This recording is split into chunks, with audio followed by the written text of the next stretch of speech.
திருமதி இந்திரா காந்தி அம்மையாருடைய பெயரிலே இயங்கி வந்த பேருந்து நிலையத்தை இடித்துவிட்டு புதிதாக பேருந்து நிலையம் இன்றைக்கு கட்டப்பட்டுள்ளது. அந்த பேருந்து நிலையத்திற்கு ஏற்கனவே இயங்கி வந்த முன்னாள் பாரத பிரதமர் திருமதி இந்திரா காந்தி அம்மையார் அவர்கள் பெயரிலே இருந்த அந்த பேருந்து நிலையத்திற்கு அவர் பெயரை வைக்காமல் தற்போது இந்த திராவிட முன்னேற்ற கழக அரசு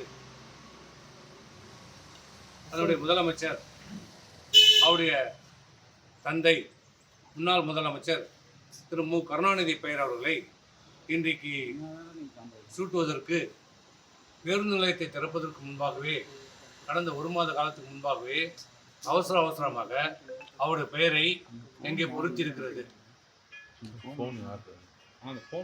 இந்த திண்டிவனம் பேருந்து நிலையம் என்பது வரலாற்று சிறப்பு மிக்க ஒரு பேருந்து நிலையம். 1973ஆம் ஆண்டு அன்றைய பாரத பிரதமராக இருந்த பெருமதிப்புக்குரிய திருமதி இந்திரா காந்தி அம்மையார் அவர்கள் நேரடியாக திண்டிவனம் நகருக்கு வருகை தந்து தன் பெயரில் அமைந்த அந்த பேருந்து நிலையத்தை திறந்து வைத்தார். இது திண்டிவனம் நகரத்திற்கு ஒரு பெருமையாக இருந்தது. இன்றைக்கு திருமதி இந்திரா காந்தி அம்மையாருடைய பெயரை மறைத்துவிட்டு அவருடைய பெருமையை மறைத்துவிட்டு இன்றைக்கு திராவிட முன்னேற்ற கழகம் காங்கிரஸ் கூட்டணி ஆட்சியில் இருப்பதாக சொல்லிக் கொண்டிருக்கிற இந்த இந்தியா கூட்டணி இன்றைக்கு அதனுடைய தலைவரான காங்கிரஸினுடைய பேரியக்கத்தின் மிகப்பெரிய தலைவரான இந்திய தேசத்தினுடைய ஒரு மிகப்பெரிய தலைவரான மதிப்புக்குரிய திருமதி இந்திரா காந்தி அம்மையாருடைய பெயரை நீக்கிவிட்டு எடுத்துவிட்டு தூக்கி எறிந்துவிட்டு திரு மு கருணாநிதி பெயரை வைப்பதற்கு என்ன காரணம்? நாங்கள் திரு மு கருணாநிதி பெயரை வைப்பதை பற்றி நாங்கள் எந்தவித ஆட்சேபனையும் சொல்லவில்லை. ஏன்னா இது அவருடைய ஆட்சி. சட்டமன்றத்தில் இருந்து கழிப்பறை வரை அவர்கள் யார் பெயர் வேணாலும் வைத்துக் கொள்ளட்டும், அது அவருடைய உரிமை, வைத்துக் கொள்ளட்டும். இன்றைக்கு தமிழ்நாடு முழுவதும் எங்களுடைய அனைத்து இந்திய அண்ணா திராவிட முன்னேற்ற கழகம் எடப்பாடி ஆட்சியில் கொண்டு வரப்பட்ட கடந்த 10 ஆண்டு காலத்திலே கொண்டு வரப்பட்ட திட்டங்களை தான் இந்த 5 ஆண்டு காலத்திலே இந்த அரசு நிறைவேற்ற திட்டங்களை இன்றைக்கு தங்களுடைய பெயர்களை தன்னுடைய தந்தையுடைய பெயர்களை சூட்டி வருகிறது. இன்னும் சொல்ல போனால்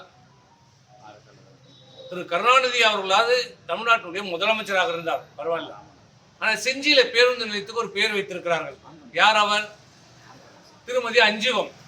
திருமதி அஞ்சுகம் என்ன இந்திய எதிர்ப்பு போராட்டத்தில் தியாகியா? இந்த தமிழ்நாட்டுக்காக உழைத்த தியாகியா? யார் அவர்? திருமதி அஞ்சுகம் பஸ் நிலையம் என்று பெயர் வைத்திருக்கிறார்கள். இப்படி இந்த ஆட்சியிலே பெயர்களை வைத்துக் கொண்டு சூட்டி கொண்டு வருகிறார்கள். இதுக்கு காலம் பதில் சொல்லும், விரைவிலே காலம் பதில் சொல்லும். தேர்தல் வர இருக்கிறது, ஆட்சி மாற்றம் வர இருக்கிறது, மீண்டும் அம்மாவுடைய ஆட்சி எடப்பாடியார் தலைமையில் அமையும். இதற்கெல்லாம் நாங்கள் ஒரு முடிவு கட்டுவோம். ஆனால் நாங்கள் கேட்பது என்னவென்றால், உங்களுடைய கூட்டணி இன்றைக்கு காங்கிரஸ் திமுகவை விடுங்க, காங்கிரஸ் ரோஷம் உள்ள ஒரு காங்கிரஸ்காரன் கூட இதுவரை இதை கேள்வி கேட்பதற்கு துப்பில்லை.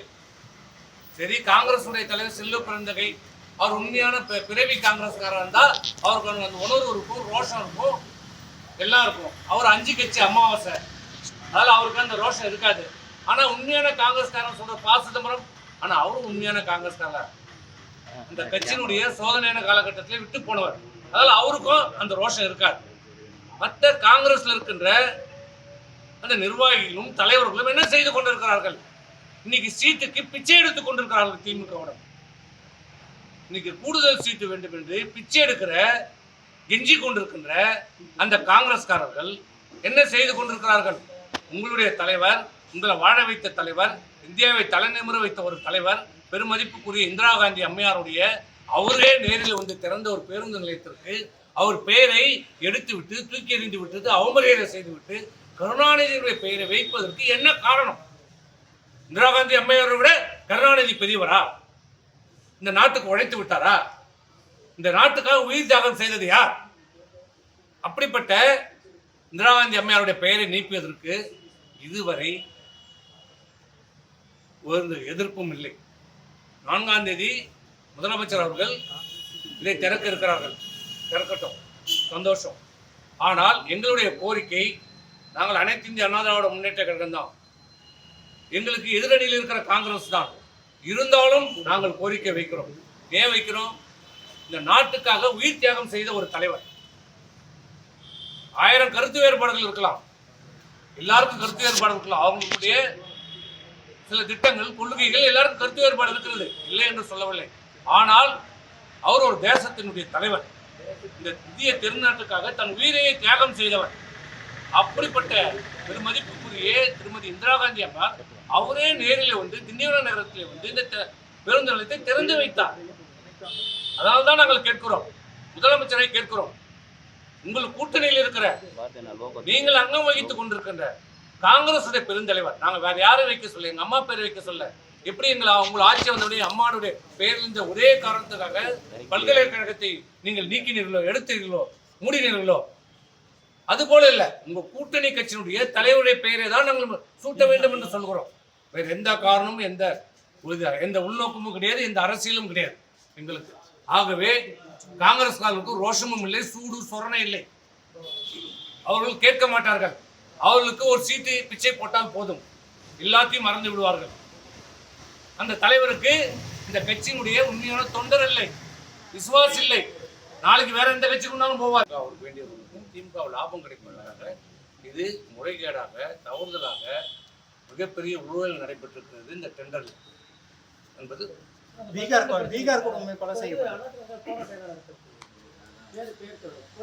பேர் வந்து நாங்க திருமதி இந்திரா காந்தி அம்மையார் வந்து ஒரு தேச தலைவர் என்ற ஒரு நல்ல எண்ணத்துல தான் நாங்கள் கேட்குறோம். எந்த அரசியலும் எங்களுக்கு கிடையாது. கோரிக்கை வைக்கிறோம். 4ஆம் தேதி வராது, இருப்பது கொஞ்ச நாள் தான், இன்னும் 3 நாள் 4 நாள் தான் இருக்குது. ஆகவே இந்த கோரிக்கை நேரடியாக நாங்கள் தமிழ்நாடு அரசுக்கு வைக்கிறோம். இதை பரிசீலனை செய்து அந்த பாரத பிரதமர் இந்திரா காந்திக்கு பெருமை சேர்க்க வேண்டும். அப்படி பெருமை சேர்த்தால் உங்களுக்கும் பெருமை, இந்த தமிழ்நாடு அரசுக்கும் பெருமை என்பது எங்களுக்கு கொலை செய்யப்பட்டிருக்கு. எப்படி சொல்றது? நாங்கள் வந்து கடந்த 5 ஆண்டு காலமாக சொல்றோம், ஒரு அரசு குறை சொல்ல வேண்டும், குறையும் சொல்றோம், அதுக்காக சுட்டி காட்டுறோம்.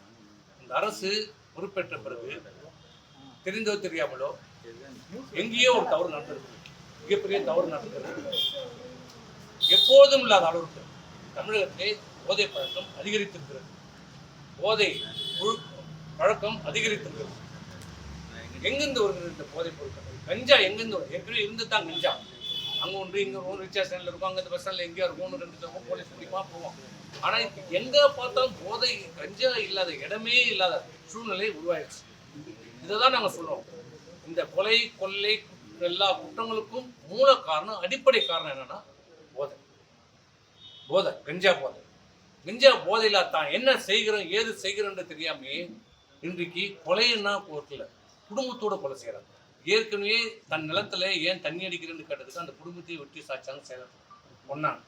நேற்று பாருங்க, போதையில ஆன்லைன் பண்ணும்போது தான் குடும்ப மனைவி குழந்தையும் கொலை பண்ணாங்க. சென்னையில் நடந்தது. நேற்று நடந்திருக்குது. போதை தலைக்கேறி பீகார் மாநிலத்தை சேர்ந்த, அவர் எந்த மாநிலமா இருந்தாங்கன்னா அவரும் ஒரு உயிர் தான்.